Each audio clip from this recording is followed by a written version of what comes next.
Hi y'all, Jeff here with Idiot Car Guys, and this is also going to go on my YouTube channel of Jeff's Cars. So today there was I had a situation happen to me that really frustrated. In fact, it actually pissed me off.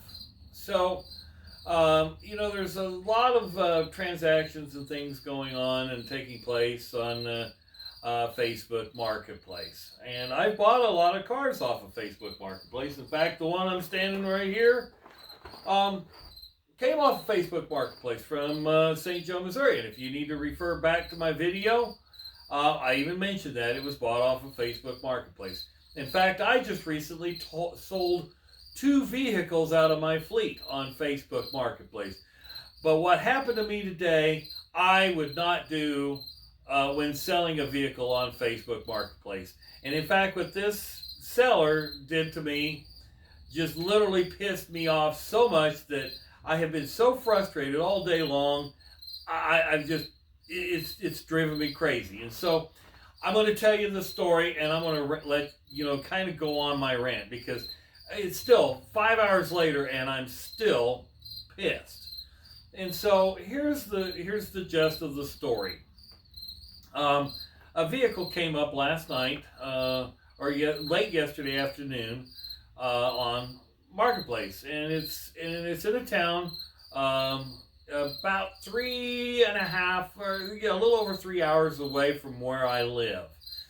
And I contacted the seller, and the vehicle was a Lincoln Continental Mark V.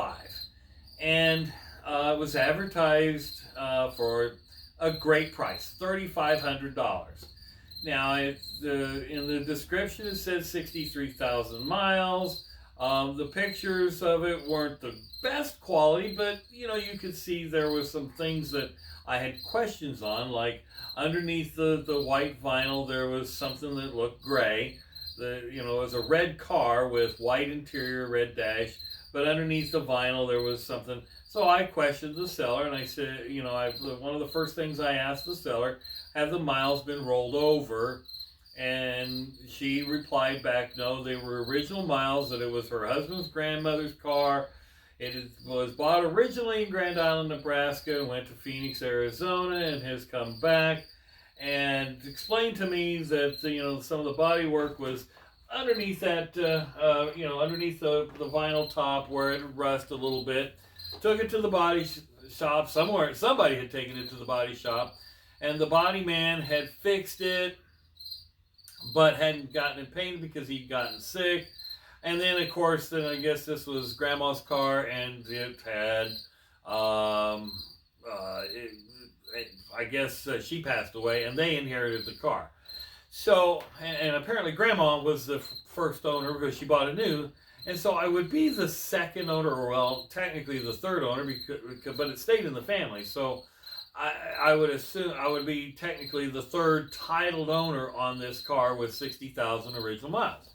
So it's really not about the car itself, but yes, I really wanted the car. Now keep in mind, I'm a Mercedes guy, so I've got a fleet of Mercedes, and I buy Mercedes, and I've made transactions on Marketplace for them. In fact, one of the vehicles I just sold, I sold them both from Marketplace, advertised on Marketplace, but one of them I bought off of Marketplace and made some videos on it, the 300E.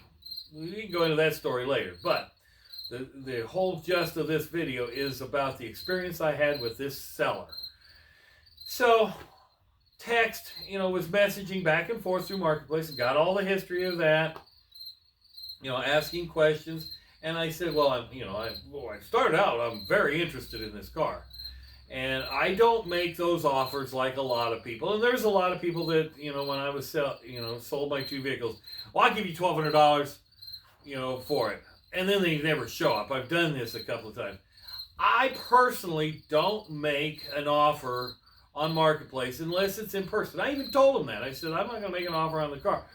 I want to set up a time. And I said, I can be there at 6 o'clock on Friday. And today is Friday. And this was Thursday evening that I'm sitting there texting back and forth. asking questions. She actually sent a couple of extra pictures. I requested 3 or 4 more pictures. They took a couple more pictures and sent them to me. And I said, I'll be there at 6 o'clock. I said that too, I think even 3 times in the text messages, that I will be there by 6 o'clock today. Today, this morning, about 10:35 or 11 o'clock, somewhere in that area, I get a message on the text message saying they sold the car this morning. I go, what? I reply back, are you serious? We had an appointment set up. People, as a seller, somebody came over, I guess they got cash happy. Well, yeah, somebody came by, we sold it a full cash offer. I said, seriously?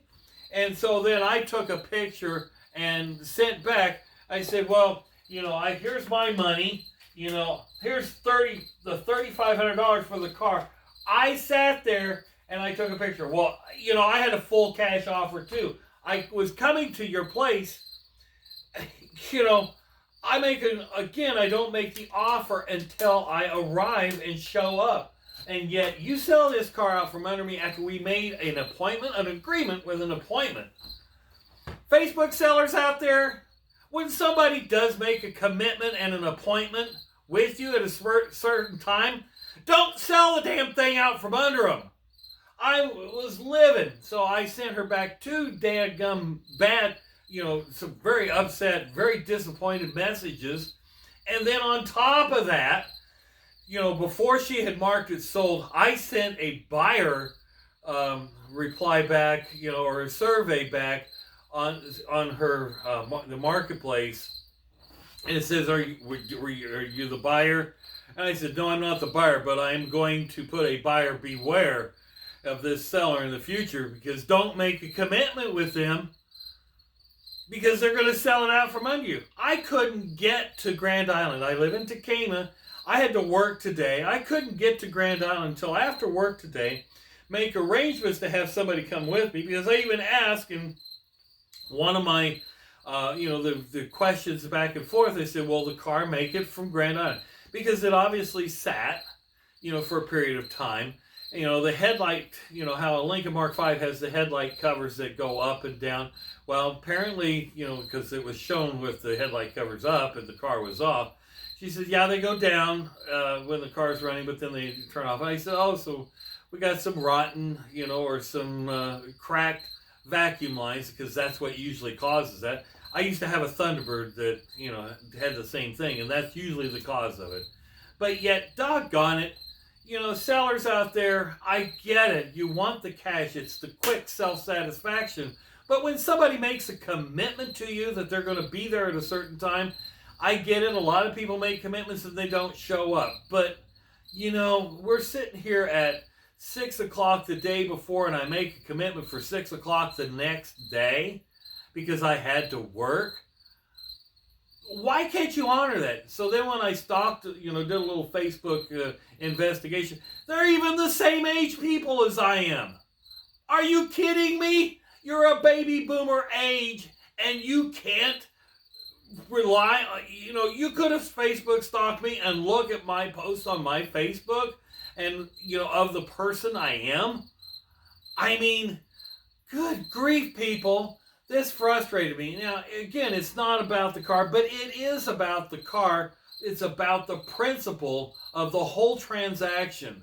I mean, this has happened to a friend of mine where, he's made a commitment to arrive there, and he's, again, in my age group. What happened to the day of the handshake? Of course, this is electronic. I mean, I didn't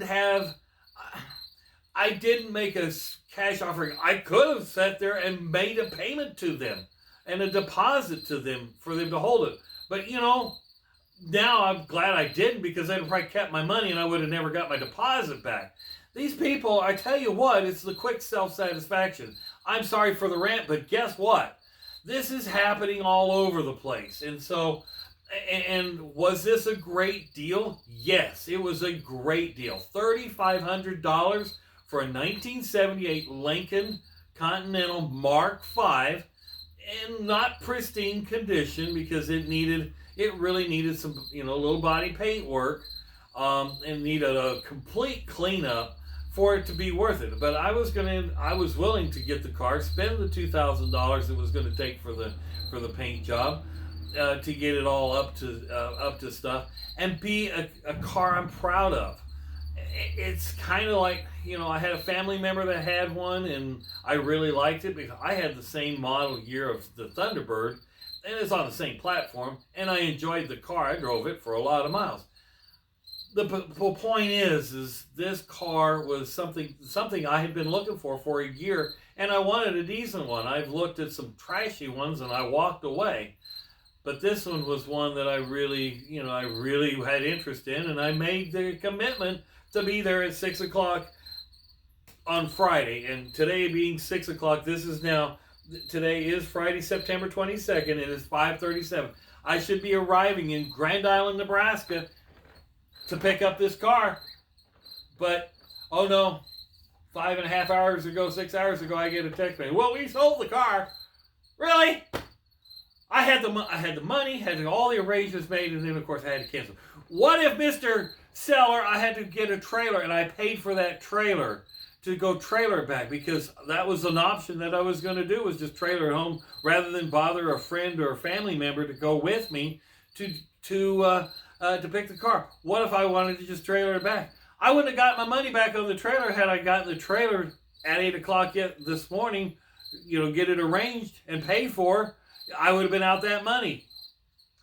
So people out there in YouTube land, I guess, this is just one of those things that we all live and learn. But as buyers, it just pissed me off, and I'm pissed off because the last two cars I sold, and just as an example, and I treated both buyers with fair and respect. I did not get treated with respect. I did not get treated with integrity, and of course, at least they were honest and said, "Well, we sold the car before I made the trip out there."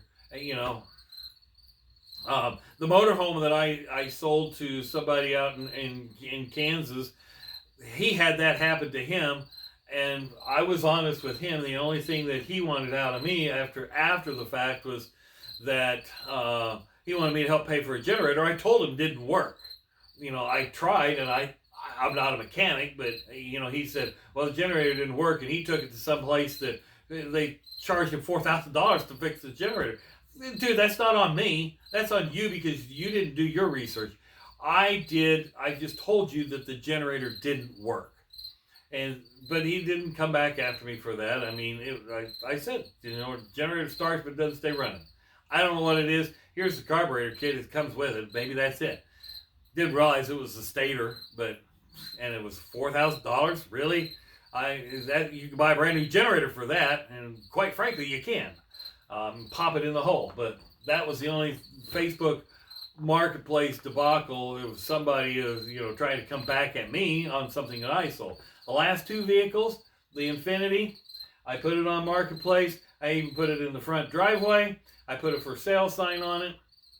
A guy came by and said, oh, my son might like this, and gave his son my phone number because it was in there. He contacted me, and then somebody from Facebook Marketplace contacted me. Is it still for sale? And I said, well, I've got somebody that's on it, but I'll let you know if they take it. And quite frankly, the first one, the one that drove by and looked at it, came out, looked at it, and said, yeah, I'll take it. We negotiated the price, and it was all done and over with. The second car was the Mercedes 300E. I just recently sold it through Marketplace.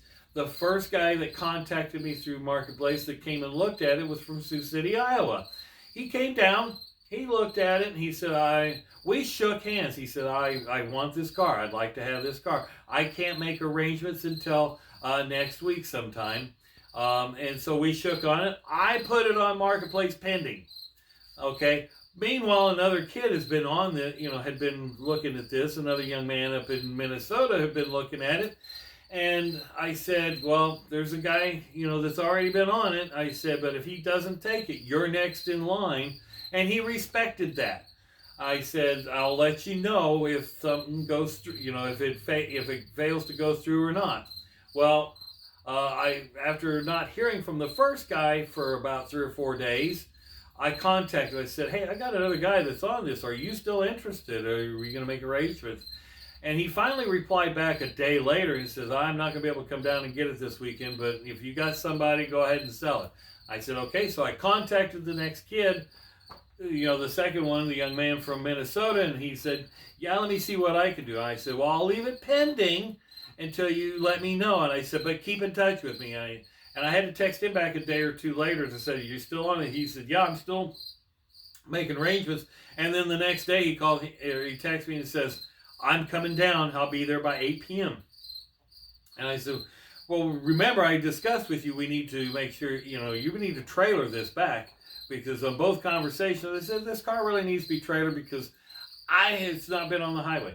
Well, this kid comes down, and he comes down from, and of course, anybody that's younger than 30 is a kid to me. He comes down from Minnesota with his friend, and they pull up, and I said, I thought we discussed you need to bring a trailer. And he said, no, I think it'll run. He said, you've been completely square and honest with me and how your description read. He said, I think it'll be all right. I'll just take it easy, driving it home. And okay. And so we went over a lot of things, showed him the Mercedes and, all the finer features of the Mercedes automobile. And he was comfortable with that. I said, but you need to put premium gas in it. And I said, there's a station up here down the road, has got premium no ethanol gas. I said I'd top it off there before I hit the road. He went up there and topped it off, and then it wouldn't start. So he texted me, and he said, the car's not starting. So I went up there, tried to jump, and it wouldn't jump. And so I said, well, another guy shows up, and he said, happened to look at the battery, and I said, well, yeah, I got jumper cables on it. I said, it's not starting. He said, what about just changing out the battery? He said, I got one here that we can do, change it out and see if the car starts. And sure enough, we changed out the battery, and the car started right up. That guy, I said, what do I owe you for the battery? We'll just leave the battery in there. And he said, nothing. He said, that's just an old battery that I've just used to charge out, to start my boat engine and this and that. And I said, are you sure? And so then I gave the kid a different battery that I had, just in case. But I didn't know if it was any good because it had been sitting for about a year. And the kid took off. I never heard anything from him. The car probably made it to Minnesota just fine. But again, that's the customer service. That's the integrity that I'm trying to get across.